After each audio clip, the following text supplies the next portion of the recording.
왜냐하면 내년부터 많은 대학의 영어 특기자 전형이 폐지가 됩니다. 그래서 올해까지 수시 전형의 영어 특기자 전형으로 해외고 친구들이 지원을 하실 수 있어요. 올해까지 쓸 수 있는 이 기회를 꼭 이용을 하시기 바랍니다.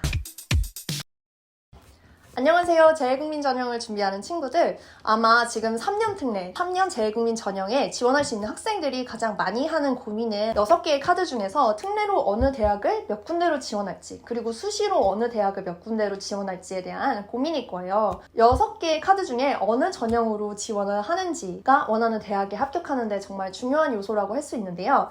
이번 영상에서는 제가 과거 특례랑 수시 전형으로 함께 합격한 학생들의 합격 스펙과 추가 합격률, 그리고 면접 수준을 고려해서 재외국민 전형과 수시 전형을 어떻게 배분할지, 어디로 지원할지 말씀을 드리도록 하겠습니다. 우선 지필고사를 준비하지 않은 서류와 면접으로 학생들을 선발하는 재외국민 3년 전형에 대해서 말씀을 드릴게요. 연세대, 고대, 서강대, 한양대, 성균관대, 이대가 대표적입니다. 이대는 지필이 있는데 왜 넣냐면요. 이대 국제학부 같은 경우에는 지필이 있기는 한데 영어 지필만 보게 돼요. 그래서 추가로 준비를 하지 않아도 되는 지필이라고 생각해서 같이 넣어봤습니다. 이대 국제학부 외과는 특례로 지원할 때 수학이나 국어 같은 지필고사를 보기 때문에 준비가 되어 있으셔야 돼요. 한양대 국제학부 재외국민 전형 또한 영어 면접이 60%, 서류가 40%로 학생을 선발하게 되니까요. 필답고사가 없고 면접이 굉장히 중요한 전형입니다. 한양대 국제학부 또한 3년 특례 전형에서 지필을 준비하지 않아도 되는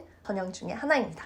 2020년 올해에 특별한 점이 있는데요. 첫 번째로 8월로 연기된 SAT 때문에 재외국민 전형에 지원한 학생들의 평균 SAT 점수가 낮을 거예요. 두 번째로는 코로나 때문에 국내 대학교로 진학하려는 학생들이 더 많아져서 재외국민 전형의 경쟁률이 더 높아질 것입니다. 8월로 연기된 SAT 시험 때문에 아직 점수가 낮은 학생들 많으시죠. 근데 특례 전형은요, 7월에 모두 원서 접수가 끝나기 때문에 현재 가지고 있는 SAT 점수로 지원을 하셔야 돼요. 그래서 올해 특례 합격자의 SAT 점수는 분명히 낮아질 텐데, 그래도 올해 재외국민 전형으로 지원하면 유리할 친구들은 SAT 점수를 1450점 이상, 1500점 이상으로 끌어올린 학생들일 거예요. 11학년 때 SAT 점수를 미리 완성해 놓았던 친구들에게 더 유리하게 진행될 것으로 보입니다. 그리고 IB를 했던 친구들은요, 파이널 시험을 보지 않게 되면서 꾸준히 학교 생활 잘하고 과제를 성실히 한 친구들이 더 유리할 거예요. 만약에 현재 본인의 SAT 점수가 1300점 후반, 1400 초반대라고 하시면은 재외국민 전형보다는 수시에 지원하는 것이 더 유리합니다. 그 이유는요, 첫 번째로는 재외국민 전형으로 선발하는 인원이 너무너무 적기 때문이에요. 연고대 모두 한 과당 한두 명 정도를 선발을 하는데요. 물론 경영대는 한 8명 정도로 좀 더 많이 뽑지만, 이렇게 소수의 학생들을 뽑게 되면 소수의 가장 높은 스펙을 가진 학생들이 거의 독식을 하다시피 해요.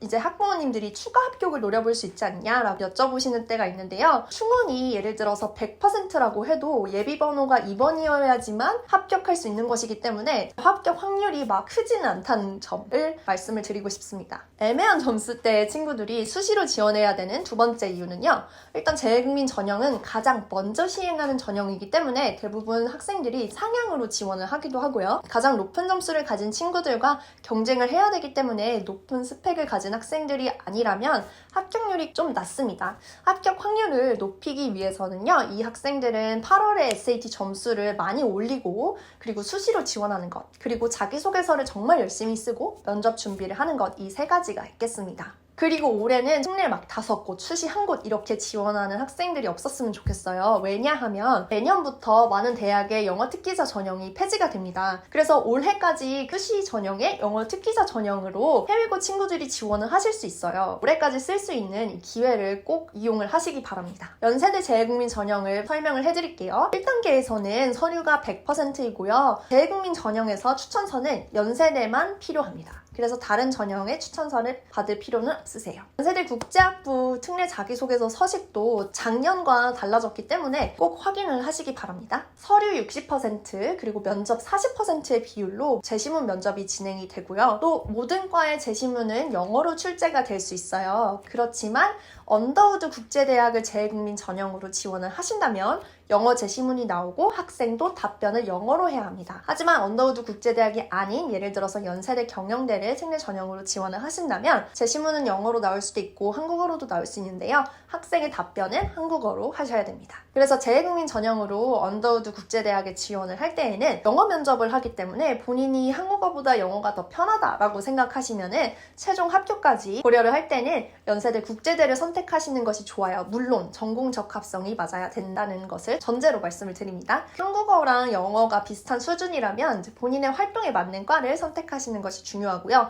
예를 들어서 문학작품 분석이나 영미문학 책 읽기 같은 활동을 많이 한 친구라면 당연히 영어영문학과에 지원을 하셔야겠죠? 하지만 본인이 나 한국어와 영어를 둘 다 못한다 라고 하시면 혼자서라도 미리 연습을 해주세요. 휴대폰 카메라로 본인의 모습을 찍으면서라도 연습을 꼭 해보시길 바랍니다. 연세대 재외국민 전형에 합격한 친구들의 정량적인 스펙만 말씀을 드리자면요. 활동에 따라서 또 달라지긴 하지만 그래도 SAT나 IB 점수 같은 경우에는 조금 더 확실하니까 말씀을 드릴게요. 연세대 재외국민 전형으로 국제학부에 최초 합한 친구는 IB 점수가 44점이었어요. 경영대는 IB 43점이었습니다. 그만큼 점수가 굉장히 높은 학생들이 최초합을 하게 됩니다. 하지만 활동이 정말 많은 친구들은 IB 42점, 41점으로도 경영대에 합격을 한 경우가 있습니다. 연세대 재외국민의 경우에 추가 합격이 많지 않으니까 유의를 해주세요. 재외국민 전형으로 연세대 국제대에 불합격했었던 해외고 학생의 정량적인 점수는요. IB 38점, SAT 1500점, 그리고 포르투갈어도 할 수 있었어요.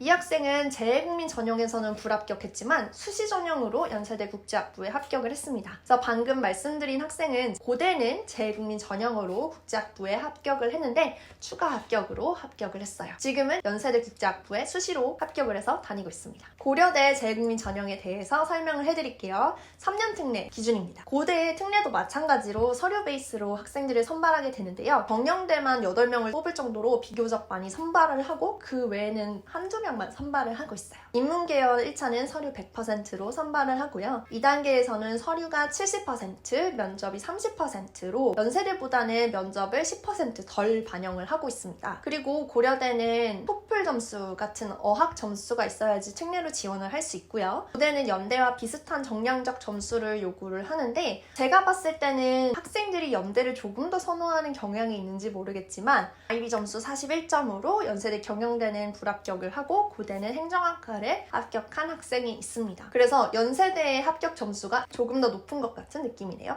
서강대 말씀드릴게요. 서강대는 인원을 좀 뭉뚱그려서 선발을 하는데요. 그래도 자소서에는 어떤 과를 지원한다고 얘기를 해주셔야 됩니다. 서강대 또한 토플 점수가 있어야 되는데요. 80점 이상만 받으면 된다고 써있기는 한데 그보다는 높은 점수를 받아야겠죠. 서강대는 편안한 게 재외국민 전형으로 연고대를 지원하는 친구들을 좀 흡수하려는 성격을 가지고 있기 때문에 서류 100%입니다. 그래서 보통 연고대 합격 스펙이면 서강대는 합격을 하는데요. SAT 1450 이상, AP 3, 4개 정도, IB 점수는 한 38에서 9 정도면은 합격 가능권이라고 봅니다.